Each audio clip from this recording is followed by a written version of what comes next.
Welcome to the Wartime MMA podcast. It's your boy Mike, and we're here with the UFC welterweight contender Joaquin Mansa Buckley. Joaquin, thank you so much for stopping by after the holidays, man. How you doing, bro? But we ain't got no Wi-Fi, boy.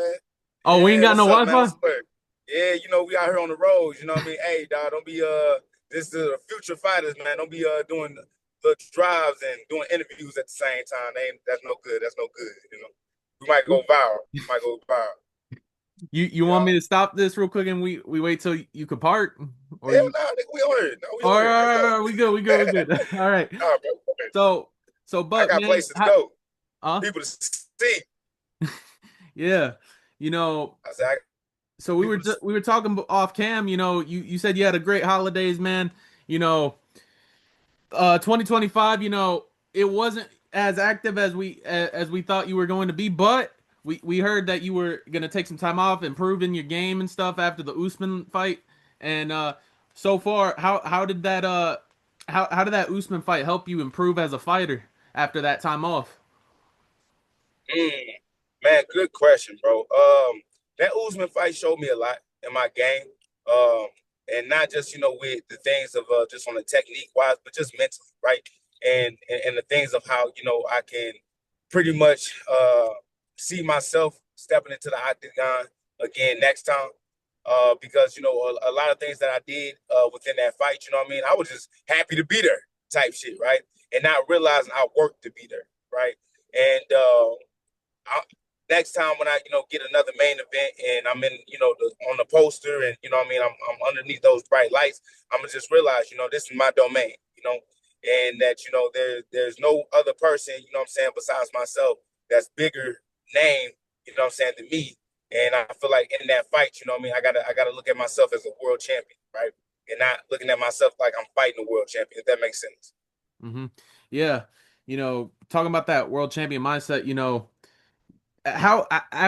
After stepping in the ring with a former world champion Kamaru Usman, how much? I think we've heard it many times, but like, what is there any like thoughts that you had like going in the cage with a former world champion? I think that was, if I'm not mistaken, your first ever world champion that you fought in the Right, UFC. right, and You that's know, exactly what I was just saying before. Like I put too much into it, right?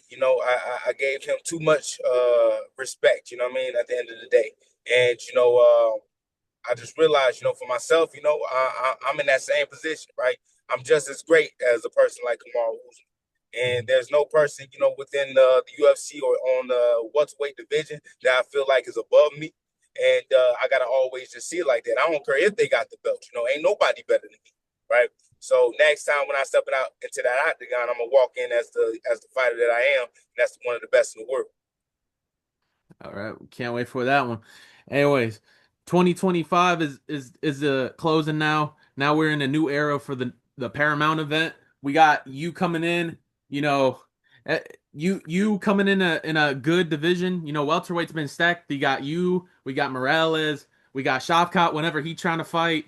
Um, we got some good names. Islam Makhachev moved up and became the champ. How do you feel like the status of the welterweight division is, adding those big names like yourself and the names I just named into that division? How do you think 2026 is going to be for the welterweight division? I mean, 2026 is on fire, especially with all the names that you just mentioned. But for me, I don't think Islam is ready to fight. No, none of the names like myself, Michael Morales, Prates, and Ian Gary. Not because he's scared, but we don't hold as much value, right, to him. Right, that's what he believes, and he already beat the world champion in Jack Della Maddalena, and now he's just looking for a legacy fight, right? And you already heard who we want, right? He want Kamaru Usman. Mhm. And I truly believe that, yeah, why not make that fight for those guys, right? Because it's gonna make history for both of them. If Islam wins, it's nothing much that he can prove of what he done into the UFC. Not only becoming, a bigger name than Habib, right, at lightweight, but also becoming a double champ, and then not only becoming a double champ, but also beating somebody like Kamaru Usman, who's a welterweight GOAT, right? Like you can't go above that, so you might as well just go ahead and just relinquish that title. But then Kamar Usman, right? If he wins, you already heard what his plans was, is to move up and fight Hamza, right? In the order for not only get a rematch, but to try to stake his claim as a two-division champ. And I truly believe that, yet again, if these two guys fight, it allows an opportunity for two guys like myself or Ian Gary or Protest or Michael Morales to fight for a belt, right? Instead of it just being one of us, it'd be two of us. So let these old dudes fight so they can move on up out of division and we can start running this division like it should be. Yep. Yeah, I like that. I like how you said it, man. We got to get all the unks out of the division so we Yeah, can get man. into the young bucks in there. Yeah, I a like hundred, that. a hundred, I like. a hundred. You already Yeah, know. speaking of the welterweight division, you have had a very big name going in. You called out Shavkat for your return fight. Me personally, I like that fight for you as a good comeback fight, and also to wash out that memory from that Usman fight. Man, You a beat hundred. you beating a big name like Shavkat Rakhmonov, undefeated and stuff. You still letting that legacy. I feel like there's no choice for you to get a number one contender fight after that too. Yeah, So. right, right. What do you think about that? What's been going on in this Shavkat beef, man? Are we gonna get that fight? Do you think that Yeah, have you gotten a call from yeah. Uncle Dana for that Nah, Paramount nah, fight he's night? yeah, nah, yeah. Nah, I ain't got Uncle Dana number, man, unfortunately. But he heard it, right? He see the numbers going up. You got Shy Cott out there, talking about he want black boy, you get beat up. Let's see that then, right? I think it's a lot of people that would pay to watch that fight happen because just you already know stylistically, he's a finisher, right? Even though he didn't finish Ian Gary, and that performance was very, lackluster. Like people just didn't love to watch it. I feel like with him and his time off, like let's see what you've been working on, Shaka. So you should be a lot more dangerous now. You understand? And with myself, you already know I got that bad taste in my mouth of how my fight went with Usman because I ain't really let these bitches go. I really want to let these hands go and let them fly, but it just never happened. So with that being said, I'm very excited to step back into the octagon as soon as possible, right? And the date that he said he wanted to come back was Feb, right? Or early March. And I'm down with that. Right. And there's nobody else that's been asking for the Shahkat fight, if I'm not mistaken. I don't think nobody else asked for Shahkat besides myself. So with that being said, Shahkat, you need a dance partner. You can't go off of inactivity and try to get no belt, bro. That ain't how that works. So go ahead, come up in here, get paid, and try to beat up the black boy. I like that, especially in February. February Black History Month, and Black then you History beat Month too. that You man already up know what on time Black it is, History Month man. after he talk about black boy this, black boy that. That Yeah, that'd be yeah. I gotta that'd show be them where a we come from. I gotta show them where we come from. yes, Yeah. sir. Yes, sir. You know, speaking of your status, man, even though you were inactive this year, your name is still rised up into the spotlight. You are a very well-known name. Very, I'd say you're damn near almost to that superstardom. You've been going to lives on Neon and all them streamers too. You getting Okay. your spotlight. And how do you feel like now you came from just this man working at Walgreens, I believe, still fighting in the UFC, to now you're main event and fight nights in Tampa.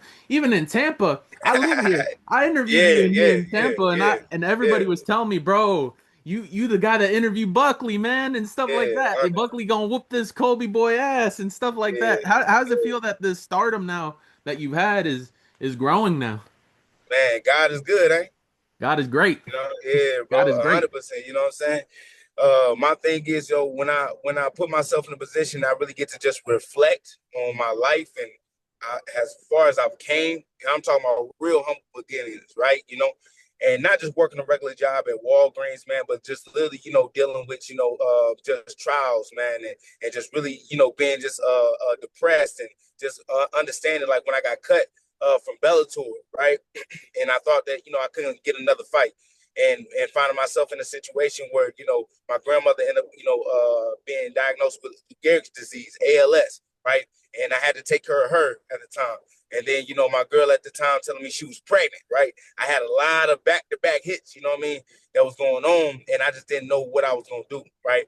But I just put my faith in God, man, and just was like, hey, look, I'm just gonna buckle down in this training, right? So I would work my job at Walgreens. I would take care of my granny. Make sure my girl was straight. While she was pregnant. And I was just like, hey, look, God, I don't know what the journey is gonna look like. And I don't know what answers are going to be given, but I'm gonna make sure that I stay focused on making sure that I stay in shape and that I make sure I stay disciplined and obedient to the game.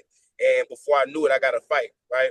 And with that fight, with LFA, I'm saying, I had 2 fights with them. Before I knew it, I was in the UFC, and as things just started to, let's say it was like a snowball effect, right? Things just started to come into my favor, what I mean, as I started to get wins or as I even got losses, right? Like my career within the UFC has been just an up and down roller coaster, but it's been an excellent journey, you know.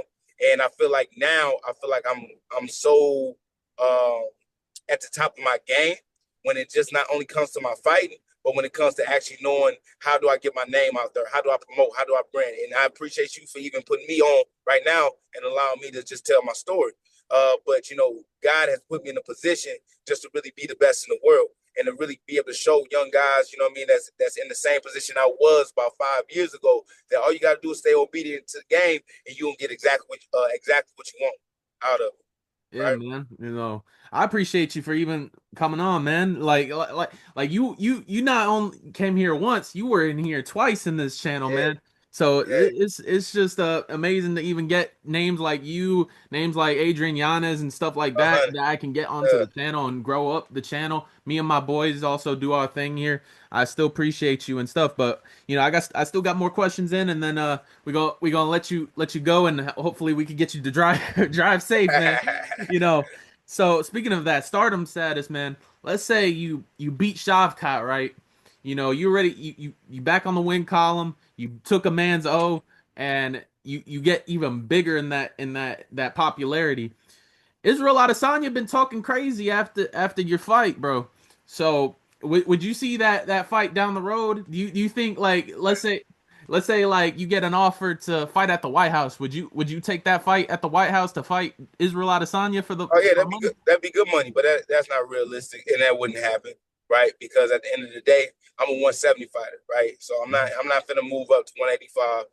Um, I'm gonna stick to 170. You know what I mean, and build my name and create my own legacy, right?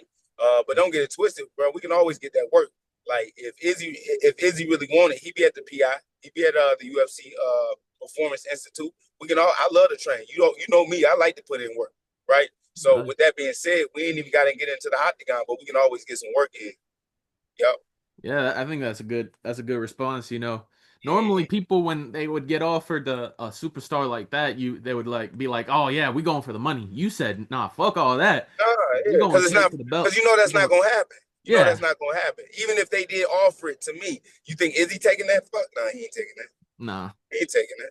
Anyways, my next question is, we back to 2026, new era, ESPN era dead and stuff. Yeah. Now we coming in for a new era. You had a great era in ESPN, you know, had that viral kick KO. Then you had a couple other wins, went from middleweight to welterweight. What is 2026? What is 2026 up for Buckley right now, man? Like what's the plan? Fight plan, Man, we for got you. we got we got we got a lot planned. We got a lot planned. You. The thing is though, you can't always release your plans too early, right? You just got to make sure that you execute it, right? But I will give you a little gem. I think there's a character out there that I think a lot of people are definitely down with, and I'm finna show him out. You know what I'm saying, in 2026. And if you don't know his name, you know what I'm saying, Buckley Madoff on his way. Oh shit, Yeah, Madoff. yeah, yeah. Buckley Madoff on his way, man. These Russians turn up everybody. So, if you Brother can't went beat to them, join them. Dagestan for Hey, two to hey, three hey, years. hey, if you can't beat them, join them. You've been to Dagestan already? Is that why we Yeah, didn't see you this year, already, boy. boy? Yeah, yeah. That's where I've been, y'all.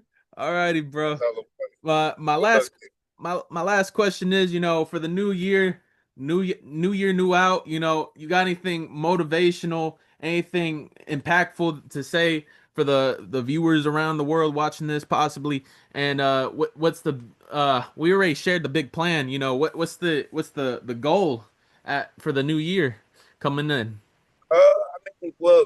I think what you just said, right? Just the motivation, man. I think is, no matter how hard, anything is, you always get to reset with a new day, right? So, with that being said, man, I think a lot of people should always just be thankful, right? Be thankful for the trials that you in. Be thankful for the mistakes. Be thankful for the failures, right? build you up, and it's gonna give you character, man, and it's gonna build you into the person that you never even imagine yourself into becoming. So 2026, I really truly believe it's not just a year for myself, but it's a year for everybody. It's a year for people kind of to shed to shed that old skin, right, that they had, and to really kind of be able to blossom into the actual individual that they want to become. And I think that 2026 era is going to be big for everybody, but that's only for the ones that truly believe and have faith in God, And with that being said, 2026 is going to be a beautiful year. I like that. I like the speech there. I appreciate you again, Buck, for stopping by, especially you on the road and stuff, bro. I've never really never really interviewed somebody while they driving like that. That's how locked Hey, in you hey, are. I hey, like hey, that. my faith so strong. Jesus got the wheel right now, nigga. God is good. God is great, bro. Yeah. I appreciate you again, bro. All right, For giving brother another opportunity to interview you, man. I wanted to 100%. give it a little Same. longer after the last one. The reason why I didn't go long in that first interview because you was training and stuff, and you had other stuff to do, and I didn't Yeah, want to ruin your plans. So everybody wanted another interview with I you. appreciate you. Why is my shit zooming in like that? Damn. Anyways, You all right, bro? You all um, right? Yeah. but yeah, I appreciate you again, bro. We the channel, we love you. We love your fights. We can't wait to see you fight again. You actually won an award last year too. We put you in for contender of the year last year. Uh Okay. yeah, Hey, yeah, my we had guys, I you in for appreciate last y'all, year. man. That's 100, bro. Yeah, and maybe next time when Hey, we bro. get an award, when you have another year like this, maybe once the channel get Yeah, boring, when we get more money, we might end up showing y'all awards. But right now, brother's that's cool, broke man. right now, so we can't do Hey, all that. hey, don't get it twisted, man. 2026, your year too, man. Just keep it up, right? Just Oh keep it yeah, we consistent. we Keep this is keep hitting up fighters, right? If you need some help, I'll bring them your way too. All right, appreciate you, brother, all man. right, brother. You All know, right, G. yeah, thank you so Stay much. up, man. One All right, love, make bro. All sure right, y'all like, comment, subscribe, and we out. get on it, get on it. All right, G.